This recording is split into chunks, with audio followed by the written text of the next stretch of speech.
ہے وہ جنت تو کیا جنت کی خوشبو بھی نہیں پائے گا۔ آج لوگوں کے معاملے بات سمجھ میں نہیں آتی، آج لوگ اچھی طرف نہیں جاتے، اچھے راستے کی طرف نہیں جاتے۔ آج لوگوں نے نہ جانے زندگی کو کیا سمجھ رکھا ہے۔ یاد رکھو یہ ہمارے دوست ہمارے اس وقت تک کام آئیں گے جب تک ہماری سانسیں چل رہی ہے، ہمارے رشتہ دار اس وقت تک کام آئیں گے جب تک ہماری سانسیں چل رہی ہے، ہمارے پڑوسی اس وقت تک کام آئیں گے جب تک ہماری سانسیں چل رہی ہے۔ یاد رکھو مسلمانوں، ایک دن وہ آئے گا جب دوست تمہارے کام نہیں آئے گا، ایک دن وہ آئے گا جب پڑوسی تمہارے کام نہیں آئے گا، ایک دن وہ آئے گا جب تمہارا قریبی دوست بھی تمہارے کام نہیں آئے گا۔ وہ وقت کون سا ہوگا؟ وہ وقت وہ ہوگا جب تمہارے جسم سے روح نکل جائے گی، تمہارا انتقال ہو جائے گا اور تمہارے ہی چاہنے والے، تمہارے اپنے، تمہارے پڑوسی، تمہارے رشتہ دار، تمہارے دوست و احباب تمہیں کاندھے پہ اٹھا کے لے جائیں گے اور قبر کے اندر چھوڑ کر آ جائیں گے۔ خدا کی قسم کبھی کبھی جب رات کو سویا کرو اپنی قبر کو بھی یاد کر لیا کرو۔ آج جب ہم اپنے بستر میں سوتے ہیں، اکیلے تنہا کمرے کے اندر ہوتے ہیں، اچانک اگر لائٹ چلی جائے تو ہم گھبرا جاتے ہیں، ہم ڈر جایا کرتے ہیں۔ اگر ہماری کمرے کی چھت پر اگر چھپکلی ہم کو نظر آ جائے تو ہم ڈر جاتے ہیں، کسی بھی طریقے سے اس چھپکلی کو دور کرتے ہیں۔ لیکن مسلمانوں کبھی تم نے سوچا وہ قبر کا منظر کتنا بھیانک ہوگا، جس کے اوپر بھی مٹی ہوتی ہے، جس کے نیچے بھی مٹی ہوتی ہے، جس کے دائیں بھی مٹی ہوتی ہے، جس کے بائیں بھی مٹی ہوتی ہے، آگے پیچھے مٹی ہی مٹی ہوتی ہے۔ اور آج جب ہم اپنے بستر میں ہوتے ہیں بغیر تکیے کہ ہم کو نیند نہیں آتی، اے تکیوں پہ سونے والوں، اے بستر لگا کے سونے والوں، کبھی قبر کے بارے میں سوچا؟ جب رات کو اپنے بستر پہ جایا کرو تو یہ سوچ لیا کرو کہ آج ہم نے نمازیں پڑھی یا نہ پڑھی، آج ہم نے قرآن کی تلاوت کی ہے یا نہیں، آج ہم نے اپنے ماں باپ کو سلام کیا ہے کہ نہیں، آج ہم نے پڑوسی کا حق ادا کیا ہے کہ نہیں۔ لیکن آج ہم ہیں نمازوں کو چھوڑ رہے ہیں، قرآن کی تلاوت سے دور ہیں۔ آج نوجوان ماں باپ کو گھور گھور کے زندگی گزار رہا ہے، ماں باپ کو ستا رہا ہے، ماں باپ کو گالیاں دے رہا ہے، ماں باپ کو گھر سے نکال رہا ہے۔ اے ماں باپ کو گالیاں دینے والوں، ماں باپ کو بھوکا ماننے والوں، ایک ایک لقمے کے لیے ماں باپ کو ستانے والوں، ذرا سوچو مرنے کے بعد جب اپنی قبر کے اندر جاؤ گے اور قبر کے اندر اگر میرے آقا نے چہرہ پھیر لیا تو بولو کوئی دوست بچانے نہیں آئے گا، قبر میں تمہارا ساتھی بچانے نہیں آئے گا، قبر میں تمہارا رشتہ دار بچانے نہیں آئے گا۔ ایک ذات ہے جو قبر میں بھی تمہارے کام آئے گی، ایک ذات ہے جو کل قیامت کے دن تمہارے کام آئے گی۔ اسی ذات سے اپنا رشتہ مضبوط کر لو۔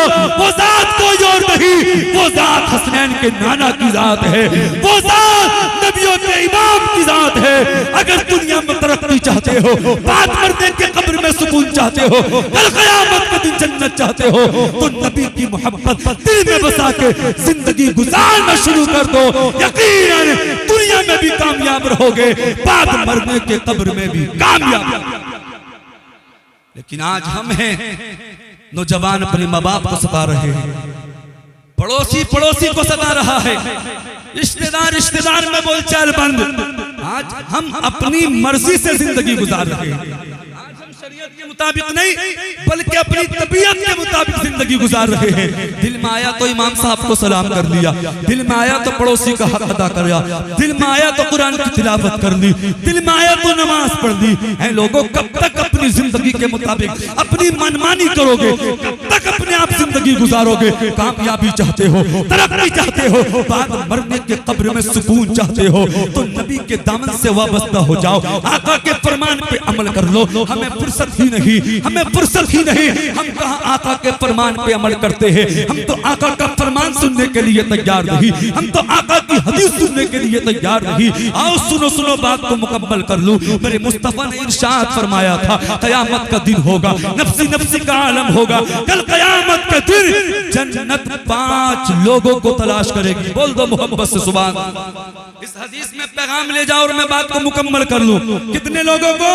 5 لوگوں کو جنت قیامت کے دن تلاش کرے گی، اور وہ لوگ خوش نصیب ہوں گے جن کو قیامت میں جنت تلاش کرے گی۔ جانتے ہو وہ 5 لوگ کون کون ہوں گے؟ آپ بھی کوشش کریں ان 5 لوگوں کے اندر شامل ہونے کی۔ اللہ اکبر مسلمانوں، حدیث مکمل کر لوں۔ آقا فرماتے ہیں پہلا وہ ہوگا قیامت کے دن جس کو جنت تلاش کرے گی پہلا وہ ہوگا میرے مصطفیٰ فرماتی دنیا کے اندر جو قرآن کی کثرت سے تلاوت کرتا ہوگا. بول دے پیچھے والے بھی بولے محبت سے سبحان اللہ. آقا فرماتی پہلا وہ جو دنیا میں قرآن کی کثرت سے تلاوت کرتا ہوگا. لیکن آج معاملہ کیا ہے؟ قرآن تو دور کی بات, ہم قرآن کو اٹھا کے تک نہیں دیکھتے. ہم نے قرآن کو کتابوں میں سجا کے رکھ دیا. ہم دنیا کا ہر اخبار پڑھتے ہیں. صبح کو اٹھتے ہیں فیس بک بھی چیک کرتے ہیں, واٹس ایپ بھی چیک کرتے ہیں, ٹویٹر بھی چیک کرتے ہیں, انسٹاگرام بھی چیک کرتے ہیں, اخبار بھی پڑھتے ہیں. لیکن آج ہم بعد نماز فجر ہم قرآن کو کھول کے نہیں دیکھتے, ہم قرآن کی تلاوت نہیں کرتے. اور قرآن تو اللہ کی وہ مقدس کتاب ہے. اللہ اکبر مسلمانوں, جس گھر میں پڑھی جاتی ہے اللہ کی رحمتوں کا نزول اس گھر میں ہوتا ہے. آج لوگ کہتے ہیں ترقی ترقی ترقی, برکت نہیں ہو رہی, برکت نہیں ہو رہی. آج ہم نے ان کاموں کو چھوڑ دیا ہے جن کاموں کے کرنے سے گھر میں برکتیں ہوتی ہیں. وہ کام کیا ہے؟ وہ کام نماز ہے, وہ کام قرآن کی تلاوت ہے. مصطفیٰ فرماتے ہیں جو دنیا میں کثرت سے قرآن کی تلاوت کرے گا قیامت کے دن جنت اس کو تلاش کرے گی. سبحان اللہ. اس لیے قرآن سے رشتہ مضبوط کرو, قرآن کی تلاوت کیا کرو. ایک پارہ نہ صحیح, آدھا پارہ نہ صحیح, کم سے کم 2-4 رکوع روزانہ قرآن کی تلاوت کیا کرو. اور اپنے بچوں کو قرآن کی تعلیم دلاؤ, اپنے بچوں کو قرآن پڑھنا سکھاؤ. اس لیے جب تمہارا انتقال ہوگا, اگر تم نے اپنے بیٹے کو قرآن پڑھایا ہوگا, عالم بنایا ہوگا, قاری بنایا ہوگا, حافظ بنایا ہوگا, تو تمہارے انتقال کے بعد یہی تمہارا حافظ قرآن بیٹا کام آئے گا. تمہاری خود نماز جنازہ پڑھاتا ہوا نظر آئے گا. تمہارے سارے رشتہ دار تمہارے انتقال کے بعد تمہیں دفنا کے قبر میں چھوڑ کے آ جائیں گے. لیکن اگر تم نے ایک بیٹے کو بھی حافظ بنایا ہوگا, سارے آ کر بریانی پر ٹوٹ پڑیں گے. کوئی بریانی گرم مانگ رہا ہوگا, کوئی بریانی کی بوٹی مانگ رہا ہوگا, کوئی کچھ مانگ رہا ہوگا. لیکن جو تم نے حافظ قرآن بیٹا بنایا ہوگا, سب کے بعد وہ اکیلا تنہا قبر پہ باقی رہے گا. کبھی یاسین شریف کی تلاوت کرے گا, کبھی سورہ ملک کی تلاوت کرے گا, کبھی سورہ بقرہ کی تلاوت کرے گا, کبھی سورہ رحمان کی تلاوت کرے گا. آج ہم نے قرآن کو ہلکا سمجھ رکھا ہے. ہم دنیاوی تعلیم اپنے بچوں کو دلاتے ہیں, ہم قرآن کی تلاوت تعلیم سے اپنے بچوں کو دور رکھتے ہیں. آؤ قرآن کی شان کیا ہے, قرآن کا مقام و مرتبہ کیا ہے. حضرات یہ وہی قرآن ہے. اسی قرآن کے اندر ایک سورت ہے جس کے بارے میں میرے مصطفیٰ فرماتے ہیں جس کو سورہ اخلاص کہا جاتا ہے.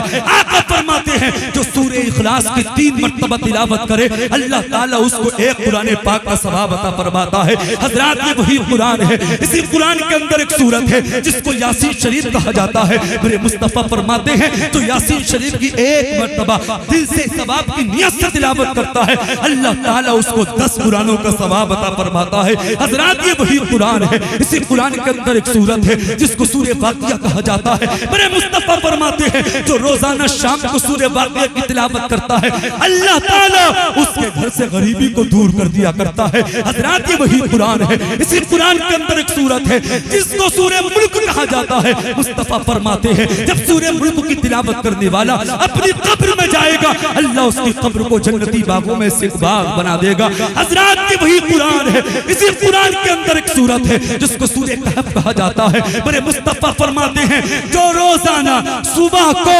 سورہ کہف کی شروع کی آیتوں کی تلاوت کرے گا وہ دجال کے فتنے سے بھی محفوظ ہے. آقا فرماتے ہیں وہ دجال کے فتنے سے بھی محفوظ رہے گا. آج ہم نے قرآن کی تلاوت کو چھوڑ دیا, اسی لیے پریشانیاں ہمارے گھروں میں, برکتیں اسی لیے نہیں ہوتی. ہم آقا کے فرمان پہ عمل نہیں کرتے, پھر کہتے ہیں کامیابی نہیں مل رہی. سورہ واقعہ پڑھو, سورہ ملک پڑھو, سورہ یاسین شریف کی تلاوت کرو. آج ہمیں قرآن کی تلاوت کا شوق کہا ہے. آؤ سنو سنو, کروڑوں حنفیوں کے امام حضرت امام اعظم ابو حنیفہ, جانتے ہو امام اعظم ابو حنیفہ کو قرآن کی تلاوت کا کتنا شوق تھا. تاریخ بتاتی ہے امام اعظم ابو حنیفہ نے عشاء کے وضو سے 45 سال تک فجر کی نماز کو پڑھا ہے. سبحان اللہ, 45 سال تک. آپ نے یہ تو سنا ہے غوث پاک نے 40 سال تک عشاء کے وضو سے فجر کی نماز کو پڑھا. نعرہ تکبیر, نعرہ رسالت, مسلک اعلی حضرت شاعر اسلام, نعرہ تکبیر, نعرہ رسالت. بیدر نواز کے مالک جناب مفتی عامر عامر ظفر صاحب جو بریلی شریف کی سرزمین سے چل کر تشریف لائے، میرے فوراً بعد انشاءاللہ آپ ان کو سماعت کریں گے. میں اپنی حدیث پاک جو میں نے موضوع بنایا میں اس کو مکمل کروں. جی لگا کے بولے سبحان اللہ اور طرف کے بولے یا رسول اللہ. امام اعظم ابو حنیفہ نے 45 سال تک عشاء کے وضو سے فجر کی نماز کو پڑھا. جانتے ہو امام اعظم ابو حنیفہ کو قرآن کی تلاوت کا کتنا شوق تھا. چند منٹ میں سن لیں بات کو مکمل کر لیں. امام اعظم ابو حنیفہ رمضان المبارک کے مہینے میں 61 قرآن پورا کیا کرتے تھے. سبحان اللہ. کتنے قرآن؟ آج ہم 2-4 قرآن پڑھ لیں تو اپنے آپ کو سب سے بڑا قاری سمجھتے ہیں کہ ہم نے اتنے قرآن پڑھ دیے اتنے قرآن پڑھ دیے. امام اعظم ابو حنیفہ کروڑوں حنفیوں کے امام رمضان کے مہینے میں 61 قرآن ختم کیا کرتے تھے، مکمل کیا کرتے تھے.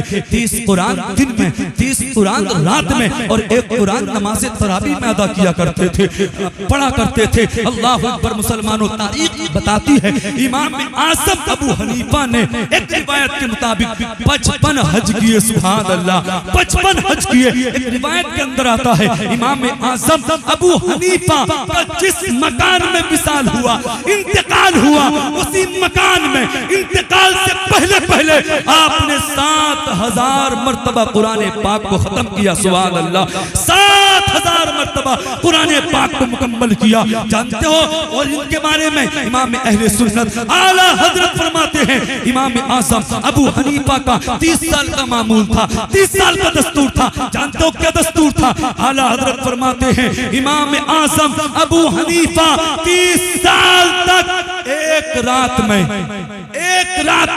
30 سال تک یعنی ہر رات 1 رکعت میں. اعلی حضرت فرماتے ہیں امام اعظم 30 سال تک ہر رات پہلی رکعت میں 1 قرآن پاک مکمل کیا کرتے تھے. سبحان اللہ. 1 قرآن ہر رات 1 رکعت میں، پہلی رکعت میں 1 قرآن پورا کیا کرتے تھے. اور آپ کا یہ معمول، آپ کا یہ عمل 30 سال تک رہا. آج ہم بات کرتے ہیں کامیابی کی، ترقی کی. ہم کہاں قرآن پڑھتے ہیں؟ قرآن سے محبت کرو. کامیابی چاہتے ہو قرآن کو سینے سے لگا لو. بات کو مکمل کر لو. نبی فرماتے ہیں قیامت کا دن جنت 5 لوگوں کو تلاش کرے گی. اجازت ہے آگے بڑھ جاؤں؟ حدیث مکمل کر لوں. ہاتھ اٹھا کے بولے سبحان اللہ. سارے لوگ بولے یا رسول اللہ. نمبر 1 جو قرآن کی دنیا میں کثرت سے تلاوت کرتا ہے. نمبر 2 مصطفیٰ فرماتے ہیں جو دنیا میں بھوکوں کو کھانا کھلاتا ہے.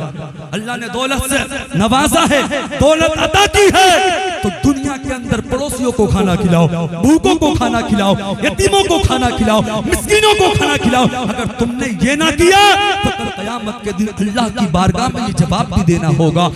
یتیم مسکین کل قیامت کے دن رب کی بارگاہ میں کہیں گے مولا یہ میرے محلے کے مالدار ہیں، امیر ہیں، ان پر دنیا میں ہمارا حق تھا، انہوں نے وہ ہمیں نہ دیا، آج ہم ان سے اپنا حق مانگیں گے.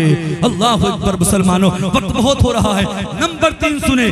تیسرا وہ شخص کون سا ہوگا قیامت کے دن جس کو جنت تلاش کرے گی؟ مصطفیٰ فرماتے ہیں جو ننگوں کو کپڑا پہناتا ہے، جو ننگوں کو کپڑا پہناتا ہے، جو یتیموں کی مدد کرتا ہے، غریبوں کو کپڑے پہناتا ہے. چہروں کی محفل میں آنے والوں کچھ نہ کچھ پیغام لے کے جاؤ.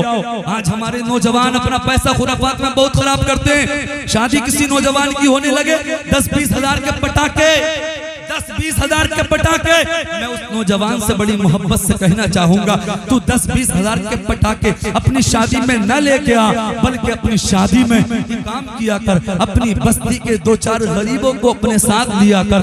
شادی کی تاریخ سے پہلے جب تو اپنی شادی کے لیے کپڑے لینے کے لیے جائے تو اپنی غریب کے 2-4 غریبوں کو، اپنی بستی کے 2-4 غریبوں کو اپنے ساتھ لے جایا کر اور ان غریبوں کو اللہ اکبر کپڑے دیا کر اور اپنے ساتھ انہی لباس میں ان کو برات میں لے جایا کر. خدا کی قسم ادھر وہ بستی کے غریب خوش ہوں گے، ادھر تجھ سے میرے آقا راضی ہو جائیں گے. خرافات کرنے سے، آتش بازی کرنے سے، ڈیجے باجے سے ہو سکتا ہے کل قیامت کے دن تم کو جہاں تمہارے جہنم میں جانے کا سبب بن جائے. اگر تم نے خرافات کو بند کر کے کسی غریب کی مدد کر دی، کسی یتیم کی مدد کر دی، کسی مسکین کی مدد کر دی تو وہ مسکین بھی خوش ہو جائے گا، اللہ بھی خوش ہو جائے گا اور اللہ کے رسول بھی خوش ہو جائیں گے.